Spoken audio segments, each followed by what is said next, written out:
আমি আমার বাচ্চার সুষ্ঠু বিচারটা চাইলাম।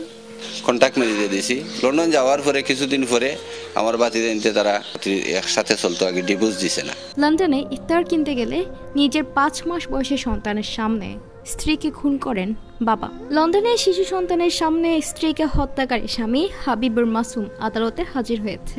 নিহত স্ত্রীর নাম কুলসুমা আক্তার। গত সপ্তাহে দেশটির ব্র্যাডফোর্ড শহরে শিশু সন্তানের সামনে তার মাকে ছুরিকাঘাত করে হত্যা করে অভিযুক্ত হাবিবুর। পরে 3 দিনের তল্লাশির পর তাকে গ্রেফতার করা হয়। বৃহস্পতিবার 11 এপ্রিল রাতে এক প্রতিবেদনে এ তথ্য জানিয়েছে ব্রিটিশ সংবাদ মাধ্যম বিবিসি। প্রতিবেদনে বলা হয়েছে, যুক্তরাজ্যের ব্র্যাডফোর্ড শহরে শিশু সন্তানের সামনে মা কুলসুমা আক্তারকে ছুরিকাঘাতে হত্যার অভিযোগে বাংলাদেশি সিলেটের হাবিবুর মাসুমকে আদালতে হাজির করা হয়েছে। গত সপ্তাহে শনিবার এ হত্যাকাণ্ডের ঘটনা ঘটে। এরপর 3 দিনের তল্লাশি শেষে গত মঙ্গলবার অভিযুক্তকে গ্রেফতার করে ওয়েস্ট ইয়র্কশায়ার পুলিশ। পরদিন বুধবার তাকে হত্যাকাণ্ডের দায়ে অভিযুক্ত করা হয়। লেমিংটন এভিনিউয়ের বাসিন্দা মাসুমের বিরুদ্ধে ধারালো অস্ত্র রাখারও অভিযোগ আনা হয়েছে। বিবিসি বলছে, অভিযুক্ত স্বামী হাবিবুর মাসুমকে বৃহস্পতিবার ব্র্যাডফোর্ড ম্যাজিস্ট্রেট আদালতে হাজির করা হয় এবং শুক্রবার তাকে ক্রাউন কোর্টে হাজির করার জন্য রিমান্ডে নেওয়া হয়। ধূসর রঙের সোয়েটশার্ট পরা মাসুম আদালতে 6 মিনিটের শুনানির সময় শুধুমাত্র তার নাম, বয়স এবং ঠিকানা নিশ্চিত করার জন্য কথা বলেন। এর আগে গত শনিবার 5 মাস বয়সী শিশু সন্তানকে সঙ্গে নিয়ে ইফতারি কেনাকাটা করতে বের হয়েছিলেন কুলসুমা আক্তার। সে সময় নিজের শিশু সন্তানের সামনে 27 বছর বয়সী ওই স্ত্রীকে ছুরিকাঘাত করেন মাসুম।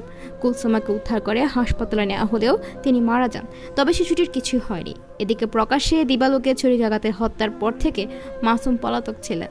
পরে তাকে খুঁজে বের করতে বড় ধরনের অভিযান চালায় পুলিশ এবং শেষমেশ গত মঙ্গলবার তাকে গ্রেফতার করা হয়। কুলসুমা আক্তার চাচাতো ভাই আফতাব মিয়া বিবিসিকে বলছে, 2 বছর আগে যুক্তরাজ্যে অধ্যয়নরত স্বামী মাসুমের সঙ্গে বাংলাদেশ থেকে যুক্তরাজ্যে এসেছিলেন কুলসুমা। লন্ডনে যাওয়ার পর শুরুতেই তারা ওল্ডহাম এলাকায় থাকতেন, তবে তাদের পারিবারিক কলহ শুরু হলে এক পর্যায়ে তা থানা পুলিশ পর্যন্ত গড়িয়েছিল। ওয়েস্ট ইয়র্কশায়ার পুলিশ জানিয়েছে, একজন অপরাধীকে সহায়তা করার সন্দেহে গত সোমবার চেশায়ার এলাকায় গ্রেফতার হওয়া 23 বছর বয়সী এক ব্যক্তিকে জামিনে মুক্তি দেওয়া হয়েছে। এছাড়া একজন অপরাধী ও মাদক অপরাধে সহায়তা করার সন্দেহে অন্য 4 ব্যক্তিকে আইলেসবাড়িতে গ্রেফতার করা হয়েছিল। পরে তারাও জামিনে মুক্তি পেয়েছে। কুলসুমা আক্তার শিয়ালের মৃত্যুতে তার পরিবারে চলছে শোকের মাতম। সিলেটের বিশ্বনাথের মেয়ে ছিলেন কুলসুমা আক্তার শিউলি। অন্যদিকে তার স্বামী হাবিবুর রহমান মাসুমও ছিলেন সিলেটেরই ছেলে। হত্যাকারী মাসুমের সঠিক বিচার চায় কুলসুমার পরিবারের সিদ্ধান্তে উন্নত জীবনযাপনের জন্য 8 লাখ টাকা দিয়ে 2 বছর আগে মাসুমের সাথে লন্ডনে যায় কুলসুমা। পরে সেখানে তাদের বিয়ে হয়। তারপর তার স্বামীর হাতে জীবন দিতে হলো তাকে। সিলেটের বিশ্বনাথ উপজেলার হাজী মোহাম্মদ আফতাব আলীর মেয়ে কুলসুমা 8 লক্ষ টাকা চুক্তিতে ভুয়া বিয়ে দেখিয়ে পাশের গ্রামের মাসুমের সাথে ডিপেন্ডেন্ট হয়ে যুক্তরাষ্ট্রে পাড়ি জমায় 2022 সালে। স্বামী মাসুমের নির্যাতন সহ্য করতে না পেরে নিজের 5 মাসের শিশুকে নিয়ে ব্র্যাডফোর্ডে সোশ্যাল সার্ভিসের অধীনে আলাদা থাকতো কুলসুমা।